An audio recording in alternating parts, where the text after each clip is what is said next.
Welcome everyone to our Health Equity for Transition Aged Youth series. This is our second session out of our series of 6, so we're excited to see you here today. Our training series aims to equip pediatric and adult healthcare professionals with strategies to ensure a successful healthcare transition for children with special healthcare needs and youth with disabilities. Participants will gain some expertise in providing care for patients with disabilities and special healthcare needs, and also learn how the social model of disability can aid in identifying and addressing ableism within healthcare settings. And finally, provide you guys with some strategies to support a successful transition from pediatric to adult healthcare. So before we begin our session, we want to describe what sets ECHOs apart from other training series. In essence, ECHO allows us to move information and not people. It allows you, the participant, to actively learn about a topic and become a resource for your community. Each session, there will be a formal didactic portion on a designated topic, followed by a case presentation. The case presentation offers an opportunity to brainstorm evidence-based solutions, share successes, and receive specialty consultation from subject matter experts. This is also an excellent opportunity to learn about new resources and ways to assist the people that you work with. We encourage you to take part in the case presentation discussions, so feel free to unmute or use the Zoom chat to post your questions or suggestions and resources when we're in the case presentation. Also, please think about presenting a case in an upcoming session. We will provide you with more information if you're interested. As mentioned, your participation is key to the success of our ECHO sessions. We really want to create an interactive community where presenters, stakeholders, and community members all converse and support each other. We encourage you to turn on your camera as long as you are comfortable doing so.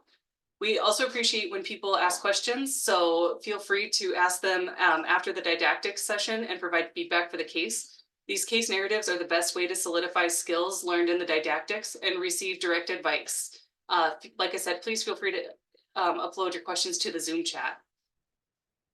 Also, you can earn CMEs and social work or nursing contact hours for your participation. To receive credit, please fill out the pre and post tests that have been sent to your email. And please note that you do have to be registered in ECHO in order for us to send you our evaluations. Just some housekeeping notes. To set up your ECHO account, we will send a registration link to your email from noreply@iecho.org. Please check your junk mail if you didn't receive that email prior to the session. We sent it out about around 11-ish. Some participants have been experiencing issues with organizational firewalls. So please reach out to us if you have any issues with getting those emails, and we'll help you troubleshoot that. One great thing about iEcho is it is an essential tool for anyone participating in ECHO programs.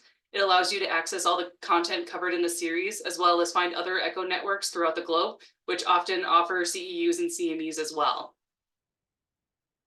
So with that, we'll go ahead and get started with some introductions. I'm Krista Opstel. I'm the project coordinator or the project director for Project ECHO at the North Dakota Center for Persons with Disabilities. And let's introduce our hub team, Jody. I am Jody Patchen, and I am the project assistant for the ECHO series. Thanks, I am Kyle Erickson, and I handle a lot of the evaluation. If you have any issues with the pre and post test, my name and email is in the chat. Yes, thank you, Kyle. And I do want to give a shout out to Deneen Feist with North Dakota Family Voices and Emily at WIND, which is the University of Wyoming, for their help in developing this series. We've also worked with some people from the North Dakota Department of Health and Human Services. So thank you guys so much for helping us get to where we're at with this series. Now we'll go ahead and introduce our presenter, Dr. Kathleen Bogart.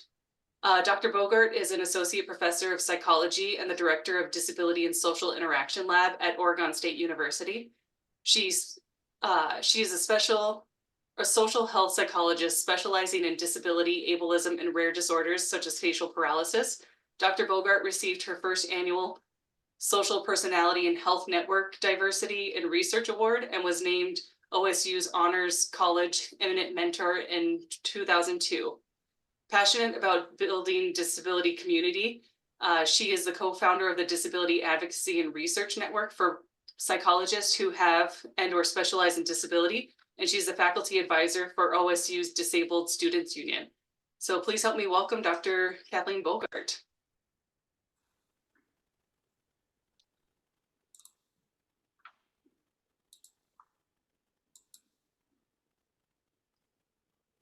Hello, everyone.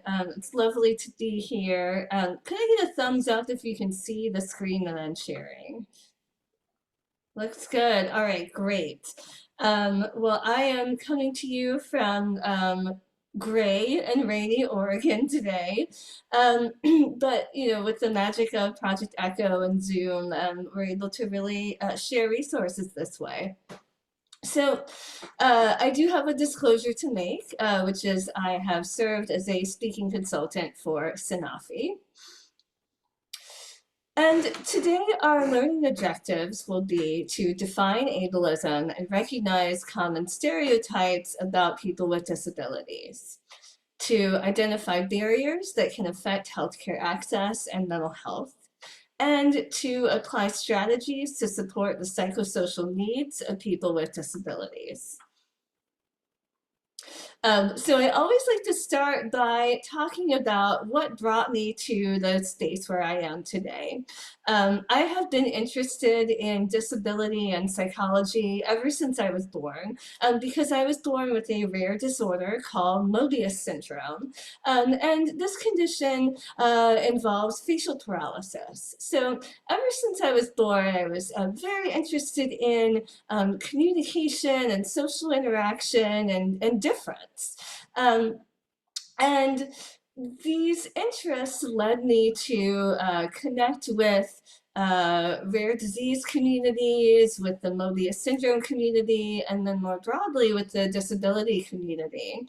And around the same time, I started to recognize that there was little work on disability and especially rare disorders in psychology. And so I set about to work towards increasing that knowledge in our field, with the sense that if no one else was doing it, people from our community really had the unique insight and motivation to do this. So whenever I plan talks like this to providers like you, I always like to think what I would have wanted my providers to know when I was growing up, because I had an excellent team of pediatricians and physical and occupational therapists, and especially worked with some wonderful speech therapists who helped me to get to the point of communication that I have today. So I kept that in mind. I kept you all in mind as I developed this talk, and I really do hope that it is applicable to you and that we can have a good conversation afterwards. So let's start by talking about what is disability. I mean, when I ask that question, most of you have a sense in your mind, and some of you had a lot of education on this topic. But I want to maybe talk about a few different angles. So first, I want to think about some of the largest minoritized groups in the United States. I have a list here, and there are likely many others. So on my list, I have people with disabilities, people who are Hispanic or Latino, Black people, Asian people, American Indian and Alaska Native, multiracial people, and LGBT people. I would like you to take a moment and guess what you think the two largest minority groups are in the US. And you can type your guess into the chat, so you can just put the letters.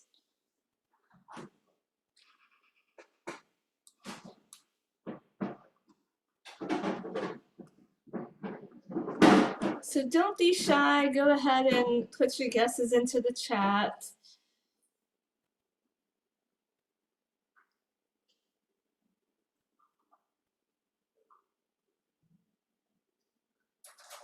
All right, thank y'all. So I see a commonality here is that people recognize that people with disabilities are the largest group. And here are the actual numbers according to the US Census. And then the last number, the LGBT population is not measured by the census, but it was measured by Gallup and Pew. So we can see that people with disabilities and Hispanics and Latinos make up 19% of the US population. And these other groups also make up sizable proportions. Another thing I want to point out is that many of these identities intersect and overlap with each other.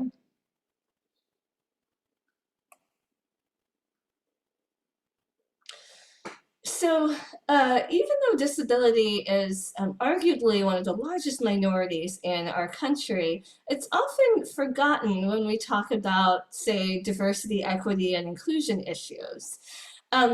So I like to think about kind of a broad definition of disability, and I really like the one from the UN. It says that disability is the combination of physical or mental impairments interacting with social barriers. So really, disablement does not occur unless there are social barriers creating this.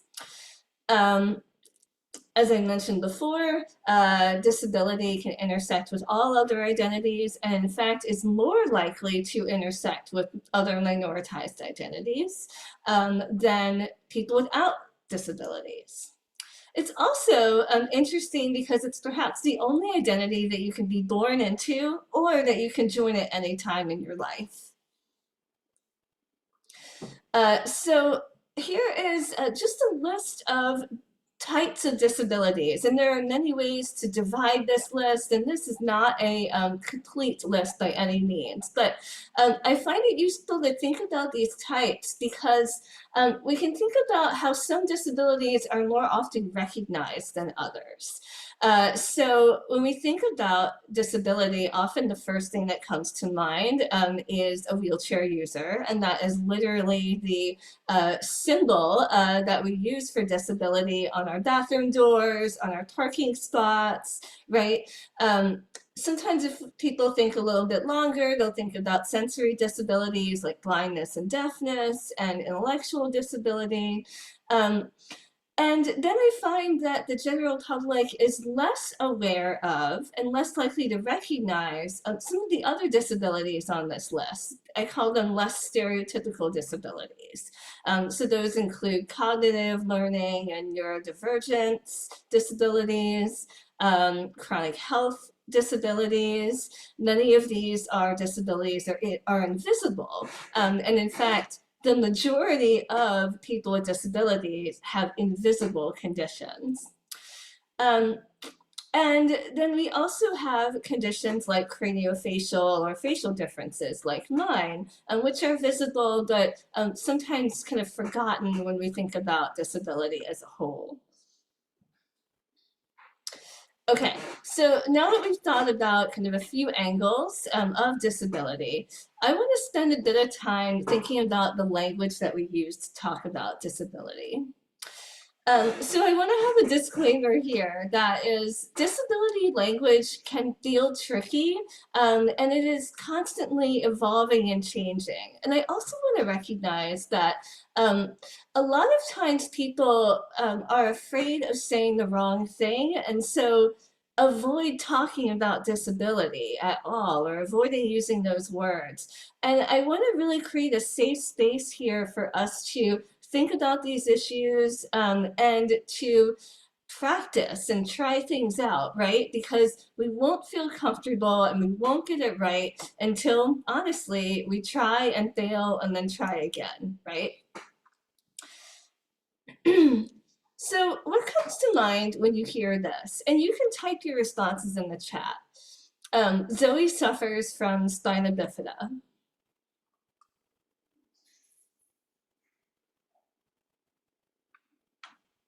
What comes to mind with that phrase?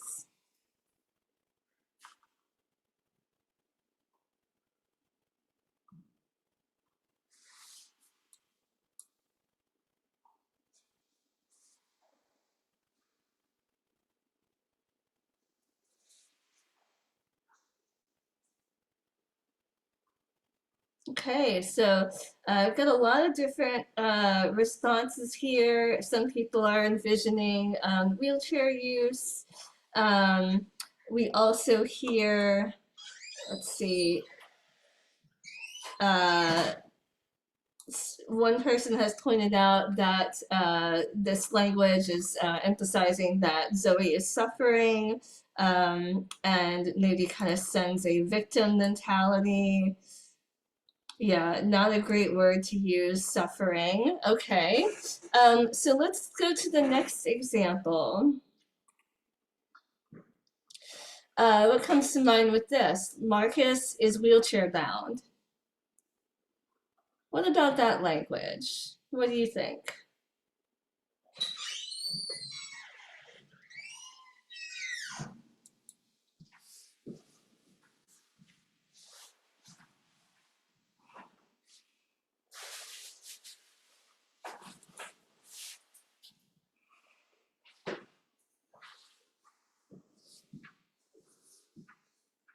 Yeah, see, okay. He never leaves his wheelchair versus using it as a mobility device. Not bound to a wheelchair, taped to his chair. Yep, okay. So reactions to that term wheelchair bound, about maybe it's not actually the most accurate way to describe an assistive device. Okay. What about this term, differently abled?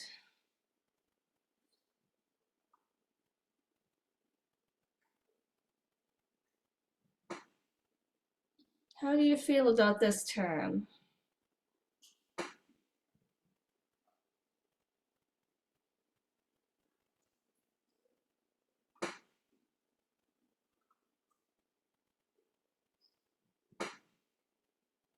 I will add in one more term here.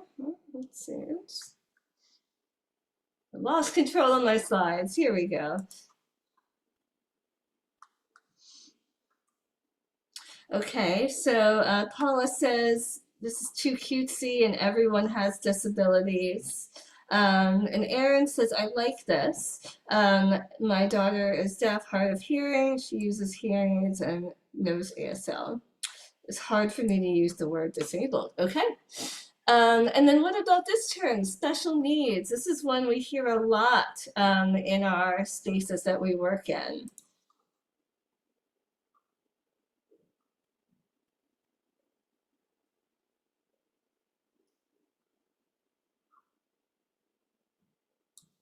You know, I've heard back to Paula's point that other people, that people have a similar reaction to special needs.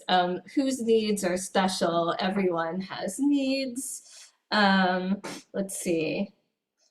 Krista added, it's infantilizing. Just know people with disabilities have needs. Okay, so let's break down the phrases that we just talked about. So specifically, differently abled and special needs can be considered euphemisms. So here's the Oxford English Dictionary definition of a euphemism: a mild or indirect word or expression substituted for one considered to be too harsh or blunt when referring to something unpleasant or embarrassing. So many disabled advocates point out that using terms like special needs is a euphemism to kind of dance around using the word disability. And this implies that disability itself is stigmatized, embarrassing, unpleasant. So there's a movement online called #SayTheWord. This was started by activist Lawrence Carter Long. And he emphasizes that people should say the word disabled as a way to take back power and to be frank about what it is. There's just a related hashtag called disability is not a bad thing. So a lot of the phrases we just talked about had a bit of a negative or sensationalized spin to them, you know, so suffering from, bound to.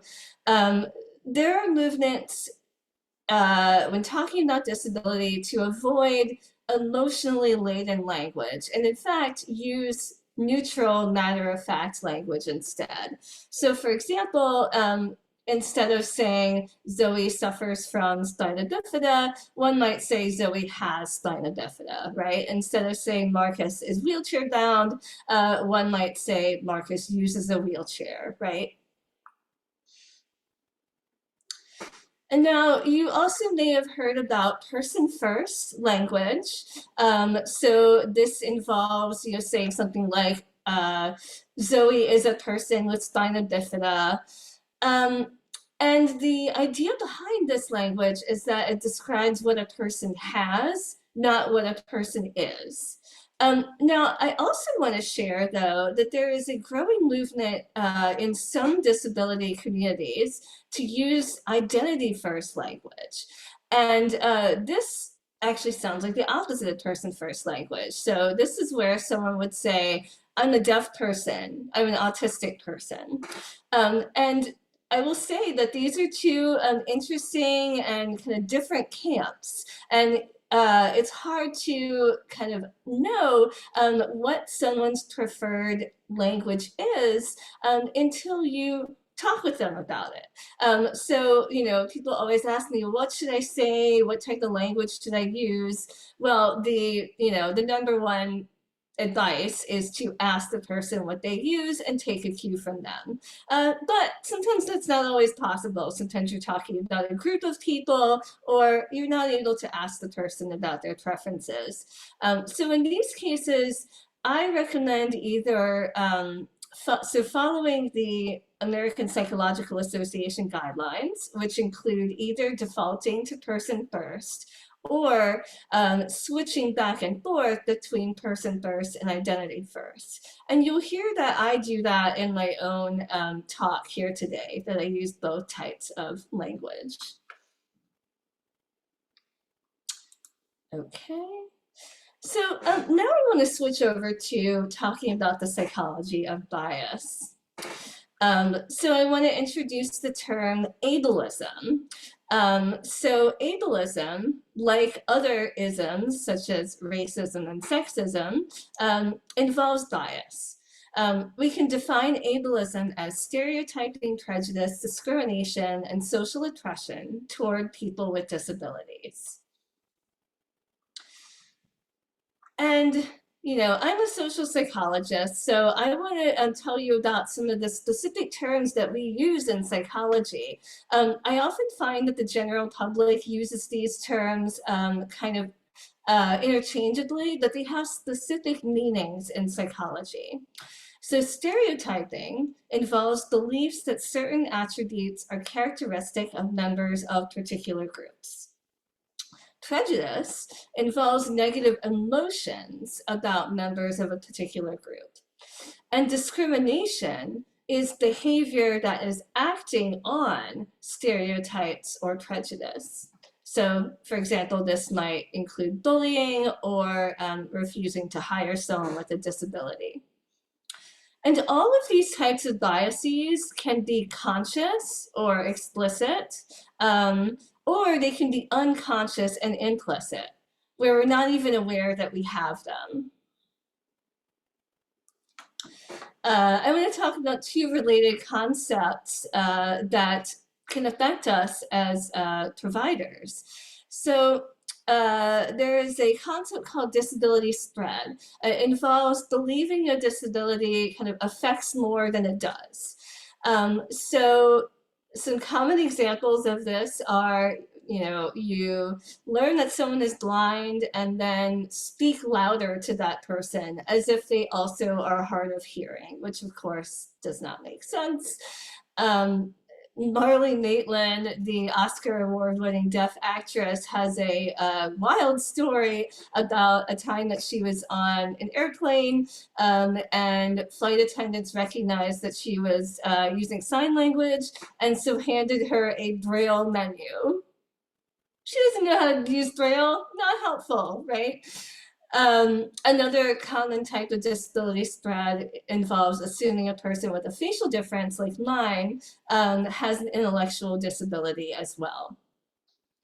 Now, specific to the healthcare field, there is a a phenomenon called diagnostic overshadowing. So this means that someone with a disability presents with an issue, and the provider may fail to recognize that there is an issue going on beyond the disability, right? So they, instead of investigating or diagnosing a co-occurring disorder, they will instead attribute the symptoms to an existing disability. So speaking about bias, this includes barriers, right? Barriers are a structural form of discrimination towards disabled people. And the Americans with Disabilities Act is a civil rights law that protects the rights of people with disabilities.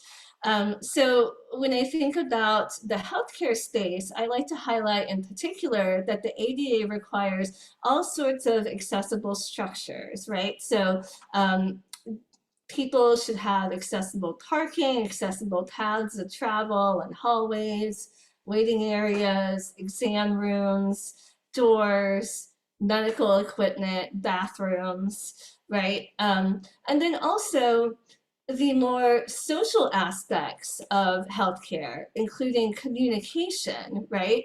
The ADA requires that providers have auxiliary aids and services as needed, like the provision of sign language interpreters, or written or braille materials and signage. So some of those things may not be surprising to you, but what might be surprising to you is how inaccessible many provider offices are. So I want to share about a study that was done back in 2013.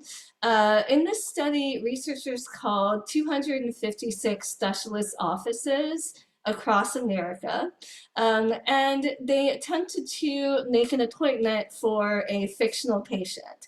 So this patient was described as having hemiparesis, being obese, and not able to self-transfer. And so the point of this call was to see if the specialist facility would be able to accommodate that patient. And they found 22% of those specialist offices were not able to accommodate the patient, so about a quarter. And one of the findings was that OB-GYN services were some of the least accessible types of specialty offices. So these are things to keep in mind, right? Ensuring that not only our general practice spaces, but our specialist spaces are as accessible as possible.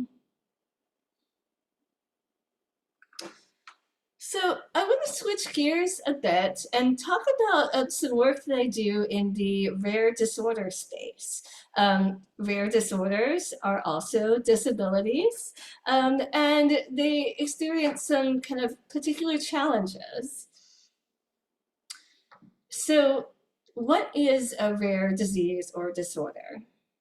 According to our National Institutes of Health, a rare disease or disorder is defined as rare if it affects fewer than 200,000 Americans. Sometimes these are called orphan diseases, in quotes, and this term is actually encoded into law in the Orphan Drug Act of 1983. This was designed to prevent disorders that could be treated by drugs that otherwise would have been orphaned, quote unquote, by the drug development commercial process. So this drug act and subsequent acts provides government incentives to ensure that treatments are developed for even rare conditions, which otherwise would probably not be commercially viable.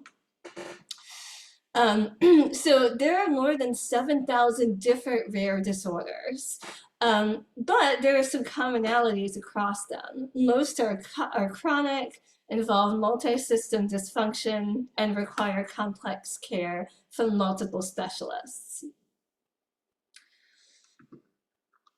actually rare disorders are a lot more common than we think.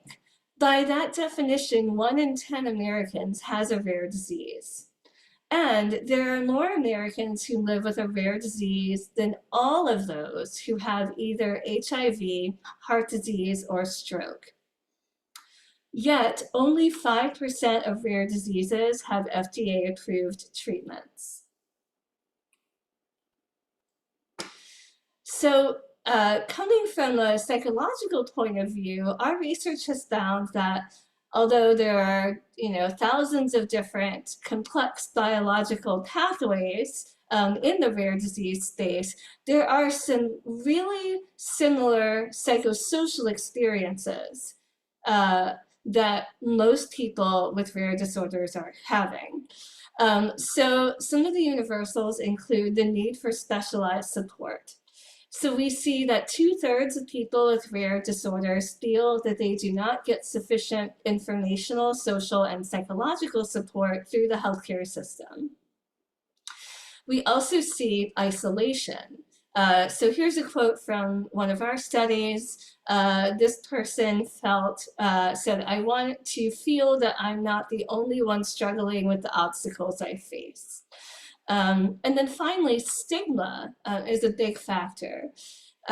So people experience a lack of information, the general public is unaware of their conditions, and they, in an uninformed way, blame them for their conditions, invalidate them, disbelieving that they have their experience, or avoid them because they even think that the condition is contagious. So I want to share a bit about work we've done around rare disease health disparities. And we did a couple of surveys totaling over 2,000 people with rare diseases and rare disease caregivers. And one of these projects was done in collaboration with the Minnesota Rare Disease Advisory Council, which is a legislative a council that consults with legislature there. And as a result of our survey, we've actually seen some movement in increasing accessibility and insurance coverage for some rare disease issues. So in this survey, we found that on average, people had a 7 to 9 year diagnostic delay, which included often at least one misdiagnosis along the way. We also used validated measures of health-related quality of life. There existed US population norms. So we were able to compare our sample of people with rare diseases with the general US population and with people who had common but chronic diseases. And we found that in both cases, our individuals with rare diseases had lower quality of life.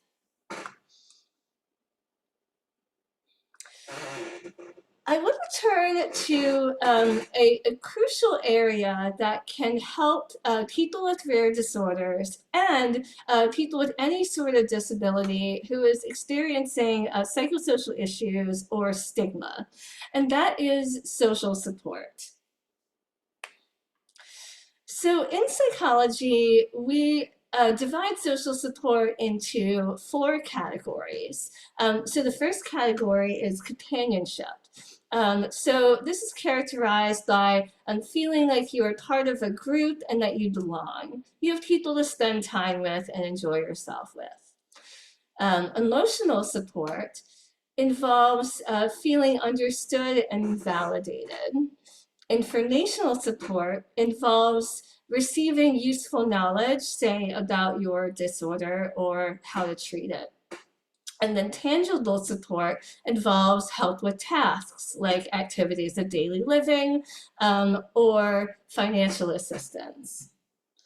Now, as psychologists, we recognize that all of these aspects of social support are important, some more than others in particular circumstances. And our team has looked at the different types of social support that people with rare disease experience and need. And we found that the top predictors of quality of life were disease severity and stress, unsurprisingly. But in terms of social support, we also found that companionship support and then to a lesser extent, emotional support were very important in quality of life. Companionship has been understudied until this date, but it seems to be emerging as a powerful type of support specifically for people with rare disorders. And we think that this is perhaps because people with rare disorders are unlikely to meet others with their condition in their everyday life. So maybe feeling particularly isolated and alone, and that spending time with others who share the same experience can be normalizing and can foster a shared identity. So companionship support may be especially helpful there. I also want to point out that when we study the broader disability community, not just people with rare disorders, we see that more than half of disabled people do not have a single friend with a disability. However, having at least one disabled friend is associated with increased well-being. And the neat thing is that we don't have to match people up to the exact same disability, especially when we're talking about rare diseases. That can be difficult and impractical. But this research found that cross-disability friendships were just as helpful.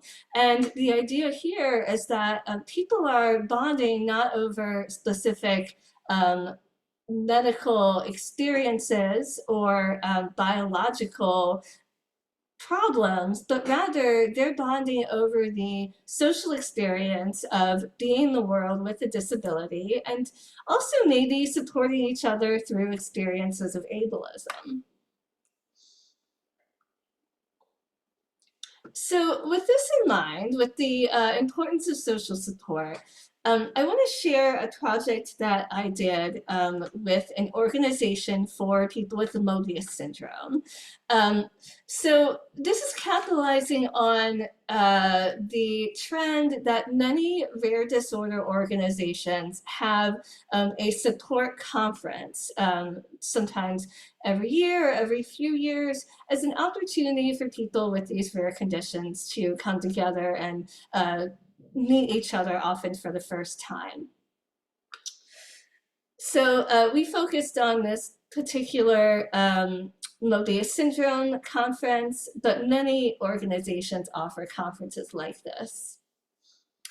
So in this study, we surveyed people who did or did not attend this conference, and this included adults with Mobius syndrome and parents of people with Mobius syndrome. And we used validated measures, and we also asked them open-ended questions about their experiences. So to give you a quick summary of what we found, our quantitative findings showed that attending conferences for adults with Mobius was associated with greater social support, reduced stigma, and increased knowledge. And then we saw slightly different benefits among parents, which we expected. In parents, they got increased rare disease self-efficacy and knowledge. Now, rare disease self-efficacy is the confidence in managing the rare disease. Now, in the case of Mobius syndrome, this is a condition that is present at birth. So the parents are the ones who are generally first learning how to manage the condition for their child. And so this is likely a really important goal for them when attending those conferences. And then just to share some of our qualitative quotes as well, around the theme of social support, an adult with Mobius said, "It's the rare place that I feel normal." And another adult said, "I found out that there are a ton of people out there who understand me." And now we also found a theme of role models. A parent of someone with Mobius said it was really encouraging to meet adults who have Mobius syndrome and to see the young adults and teens, knowing that our kid would be okay, that he'd grow up and be successful. And then almost in response to this quote, an adult with Mobius said, I enjoy and embrace being a silent role model for parents and kids. So we can see that social support is a potential antidote to some of the challenges that we talked about earlier in the call. So now I want to turn to some practical recommendations for healthcare providers. And in a minute, I'll also open this up as an opportunity for us to share our own recommendations and add to this list. So my key recommendations are often drawn from research that we do interviewing people with rare diseases and with disabilities. And the number one thing that people want is to be believed and listened to. Indeed, especially for those with a rare condition, the patients, their families, and the rare disease organizations are often the experts. They often know more about the condition than a provider ever would have had the opportunity to learn, say, in medical school. And patients and families are aware of that. And they generally want their providers to acknowledge that they're people and that they are willing to learn. So they know, for example, that every provider is not going to be an expert in, the 7,000 plus different rare disorders. What they really want is for a provider to say, I would like to learn more about this. I don't know a lot right now. I'm going to do my research and then I'm going to share it with you, right? So they would prefer that than a provider pretending that they know, right? And another crucial thing that patients want is to have their goals discussed. So sometimes when we're in a consultation, we're very pressed for time. We may make assumptions about what the patient's goals are. But sometimes it's not what you would expect.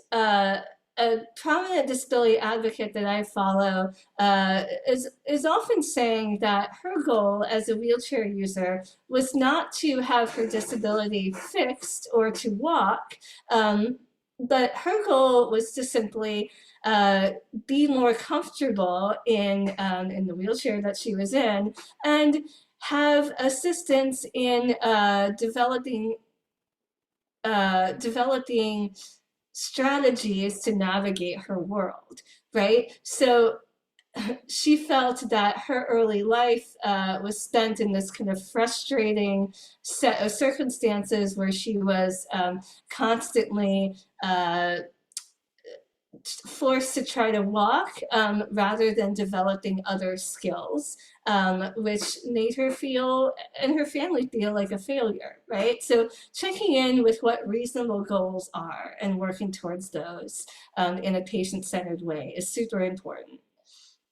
And then the follow-up to that is discussing barriers to adherence. So you and your patient might, in a shared decision-making process, come up with goals, but then you might find that your patient isn't doing the steps you discuss to work towards those goals.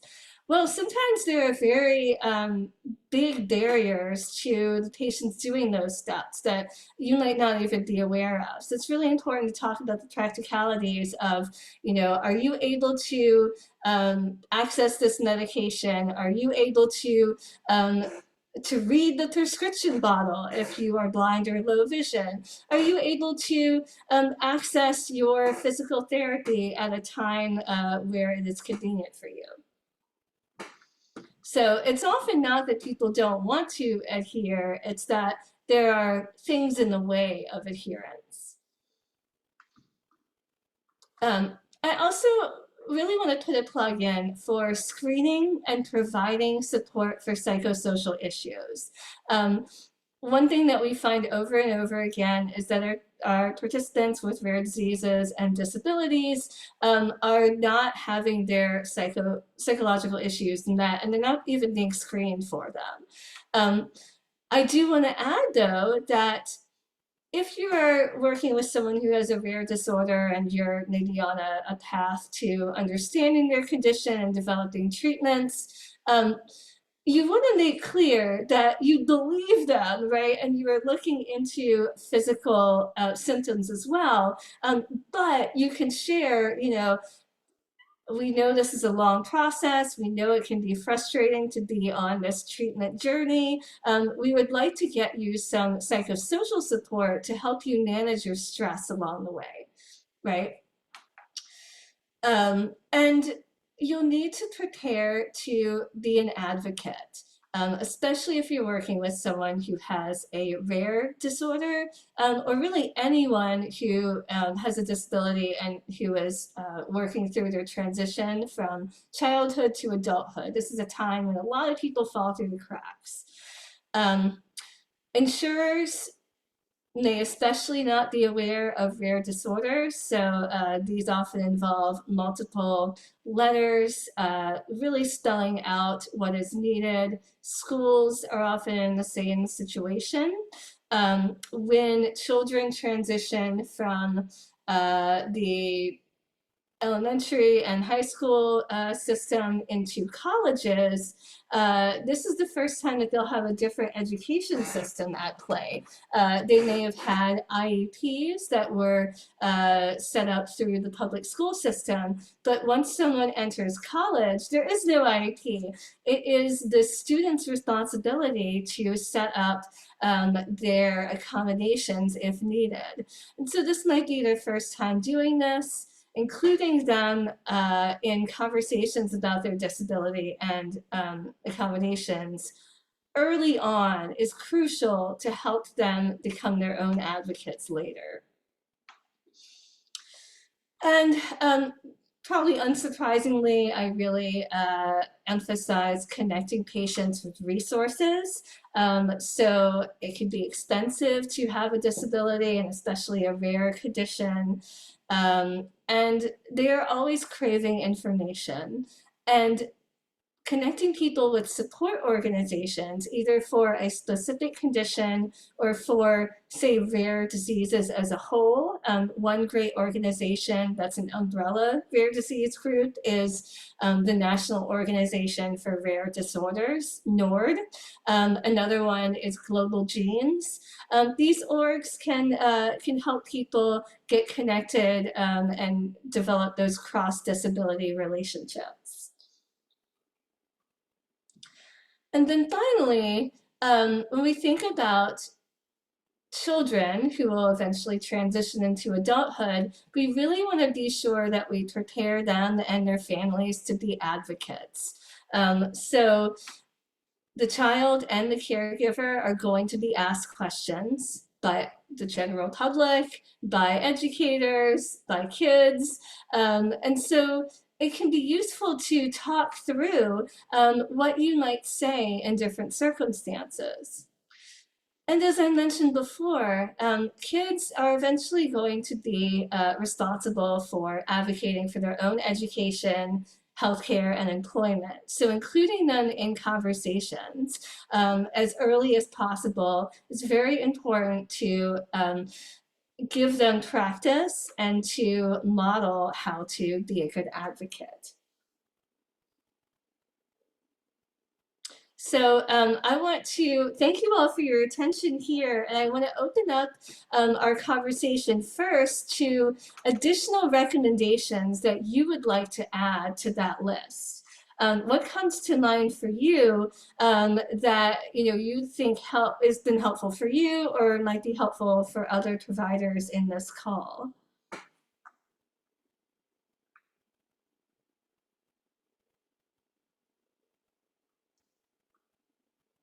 And you're welcome to raise your hand and speak up, or you can type anything into the chat.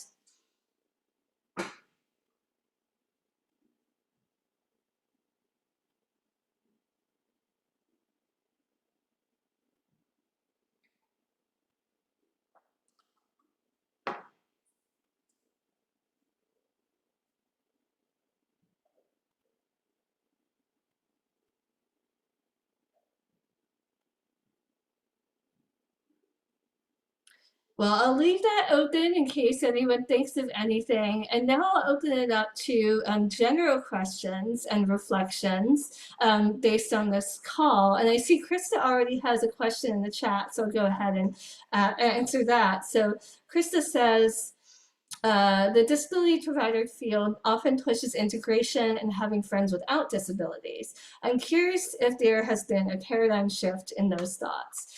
This is a really good question, Krista. There has, I think we're pushing for a combination approach.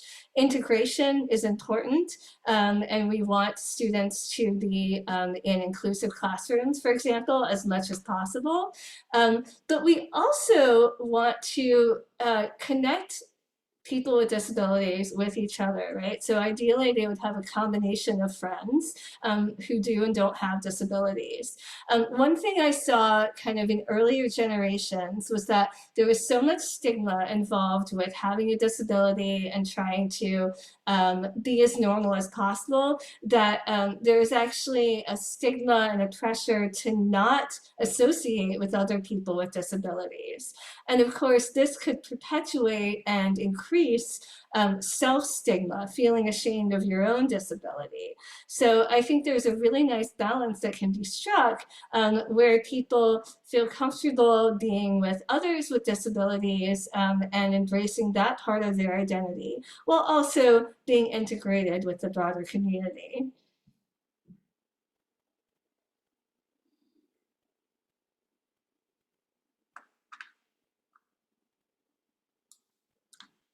So I'll stop sharing now to make the space bigger in case anyone would like to speak up or type in any more questions. Oh yeah, Krista, I really like Imani Barbara as well. Really good content. They're also on Instagram, which I am better at navigating than TikTok. Yeah, thank you so much for that presentation. That was absolutely wonderful. And I wanted to make time to hear more about Dr. Bogart's expertise. So next week we are going to kick off with our case presentations. It looks like there is another comment in the chat.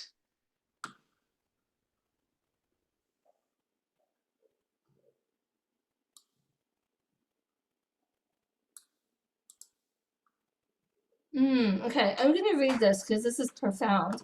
I'm a healthcare provider, but experienced the bias in healthcare with my daughter, who I previously said was deaf, hard of hearing.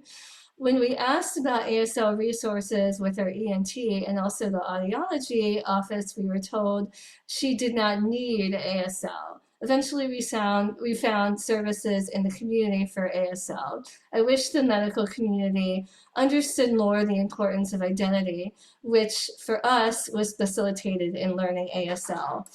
I think this is an all too common challenge, and specifically a problem that I hear a lot about in the deaf, hard of hearing space, where you know, there might be this ableist assumption that being quote unquote as normal as possible is the ultimate goal, and so we should not focus on ASL, but instead focus only on oral speech and hearing.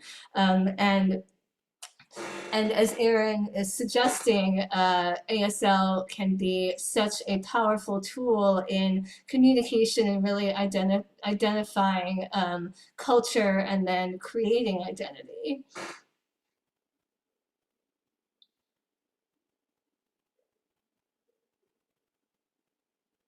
Honestly, Erin, it's stories like these that led us to incorporate ableism so much into this series, because we've heard stories like this nonstop. And I know that a lot of healthcare professionals don't get any sort of training in disability. It almost seems like it's elective. Would you say, would you agree with that, Dr. Bogart? I would, yeah, right. And so then we end up kind of quote unquote preaching to the choir, right? So that the people who elect to come to these trainings are the people who are already interested in these issues. But thankfully, it seems like there's a little bit of momentum on, or yes. Yep, I think in 2020, ableism was one of the most Googled terms.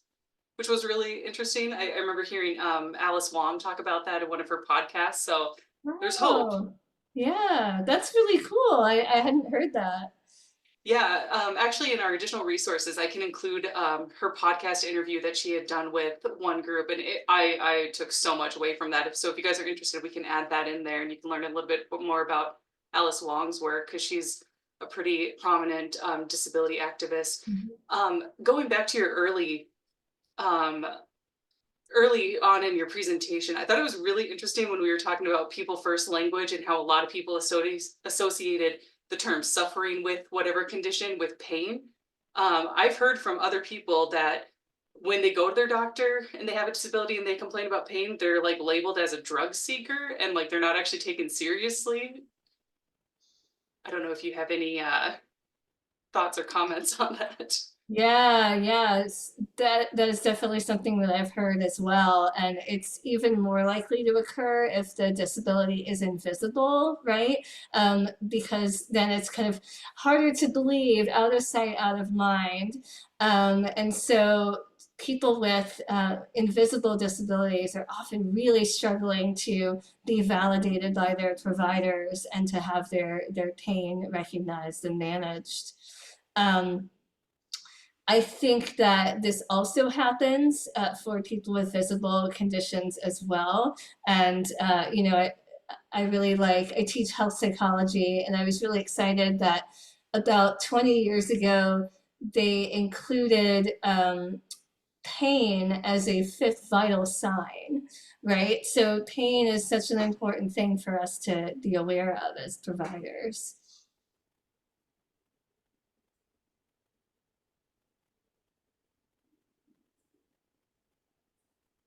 Is there any other comments or questions?